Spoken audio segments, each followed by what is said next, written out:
Thank you for inviting me here today to speak. When I first arrived, there was a girl called Chris, and I was a bit lost. I didn't know which entrance to go into, and Chris kindly took me, and that first moment being in Townley, I felt welcome and supported to get where I needed to be. And that first impression for me shows what a school is here. And today I'm going to talk to you a bit about some of the struggles I've been through to get where I wanted to go to, but I'm first going to start with a positive story that for me symbolises optimism in lots of different ways. So I'm going to ask you all a question. Hands up for which of these three you think is more interesting right now. An aeroplane, an I am awesome sign, or a purple top hat. Hands up for an aeroplane. Hands up, I am awesome. Hands up, a purple top hat. Okay, good mix. So I'm going to tell you a story that combines all of these things. So I've been leading training development programs for lots of years now, and something that I really care about is nurturing my own development. And a few years ago, I went to a conference in Thailand called Awesomeness Fest. And as part of it, we had to wear fancy dress. And I bought this purple cabaret hat. And it wouldn't fit into my backpack. So my housemate at the time said, well, if you're just going to carry it on the aeroplane, why don't you do something with it? And I was flying to Thailand at the time, so I had 13 hours on the plane. And he said, Andy, you're going to a conference called Awesomeness Fest. Why don't you get a photo of someone on the aeroplane wearing your purple hat and a sign that says, I am awesome? And I was like, all right, I can do that. That sounds cool and fun. It'll make the trip interesting. So the next day I got to the airport and I got a bit of paper out and wrote, I am awesome. And then I put it in my top hat. But you might not know this about me looking at me now, but growing up, I was shy, insecure, quiet. And going through the airport, I was like, can I do this? I don't know. And a lady came up to me and she was like, are you awesome? Because she saw the sign I had. And I was like, yes, I am, I think. I'm going to a conference, and told her a bit about it. And I said, are you awesome?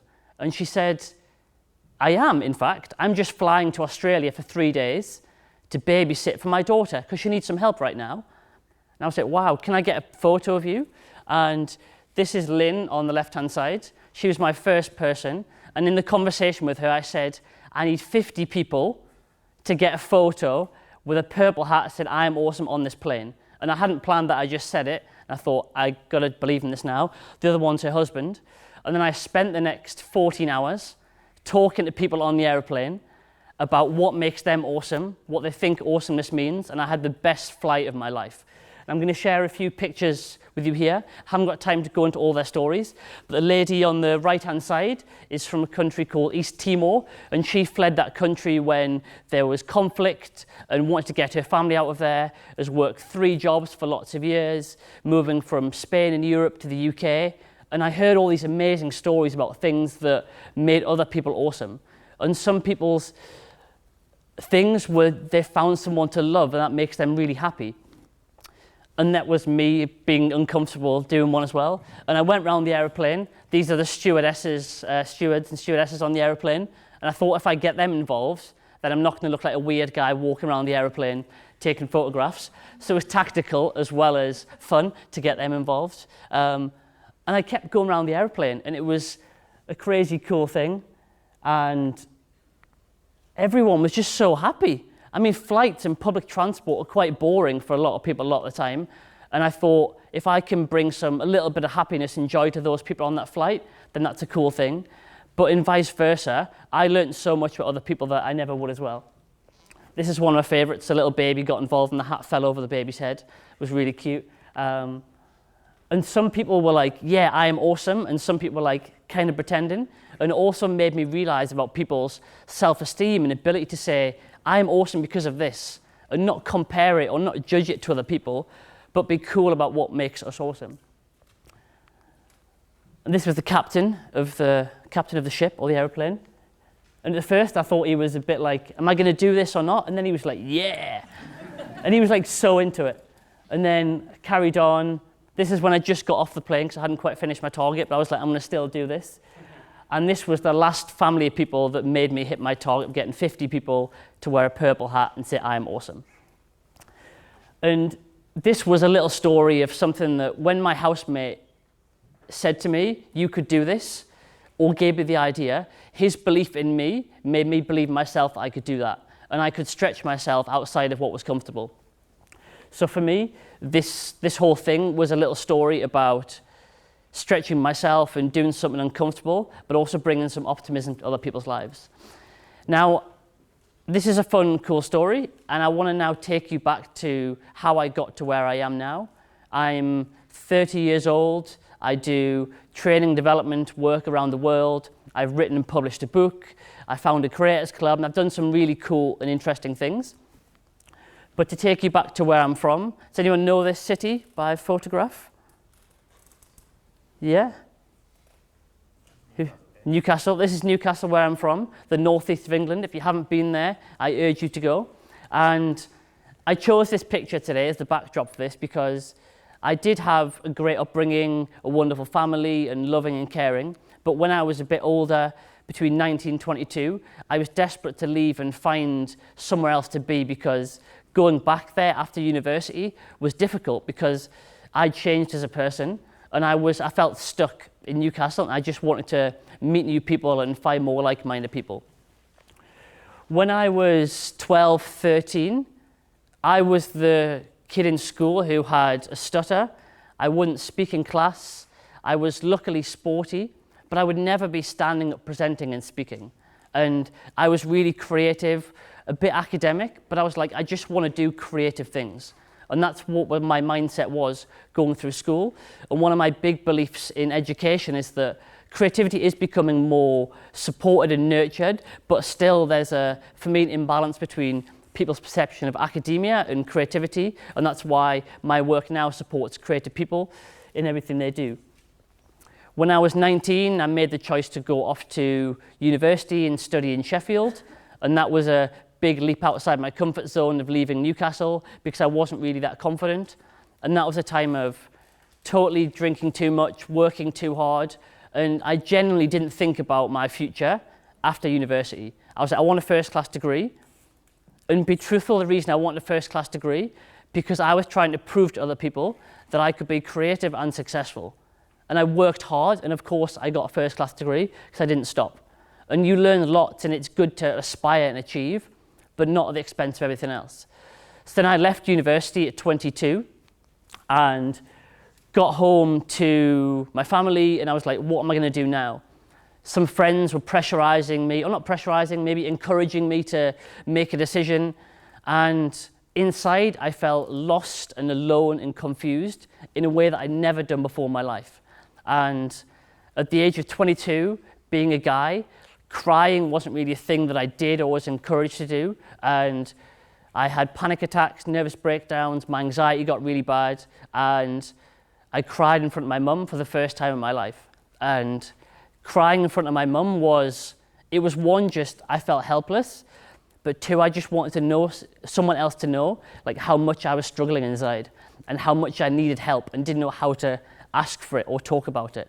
And over the next few years, I realized that a lot of the deeper insecurities I was feeling was that I didn't feel accepted with my creativity, or being small and growing up, I felt insecure.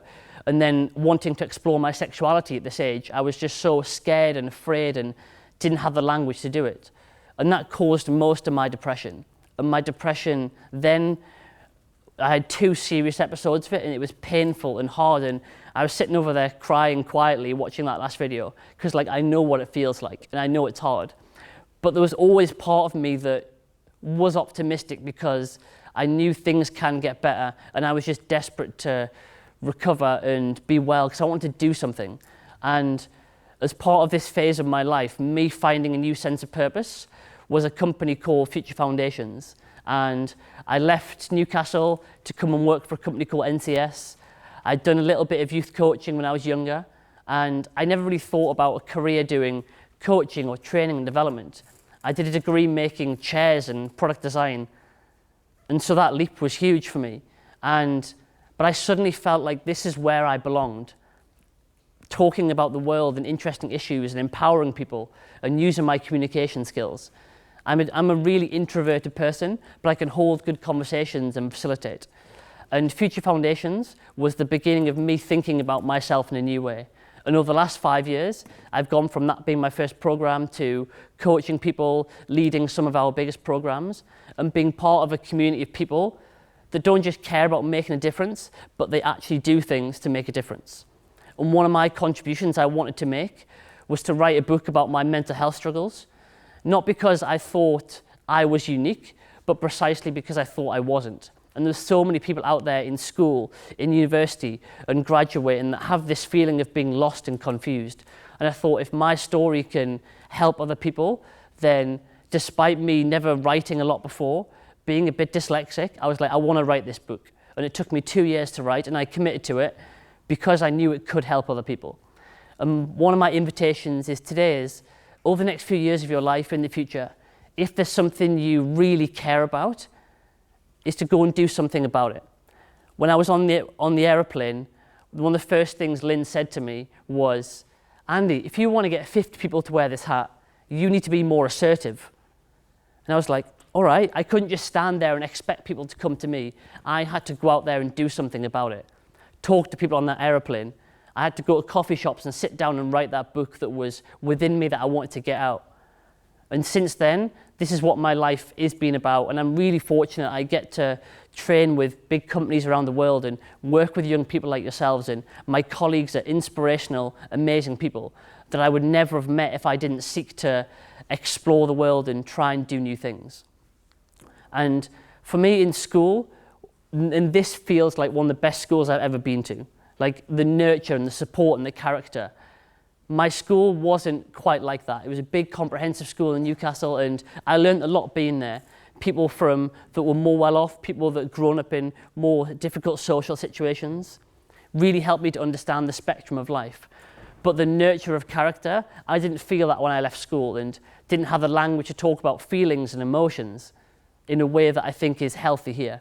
So I think one thing that's important to me today is to, I guess, be a source of optimism that things do get better, but also to invite you to find people in communities that have similar interests to you, whether it's in school or outside of school, at university or in the future. Because when we find like-minded people, that's when we can feel a real sense of belonging. And the most powerful things that people have said to me, sometimes directly or sometimes indirectly, is, I believe in you. And 3 examples. When I was in school, I used to skip some maths classes to go to design because maths got a bit, I didn't understand where I was applying things. And running a business now, maths is very important. I have to make calculations and numbers and finances. I care about maths in a way I didn't used to.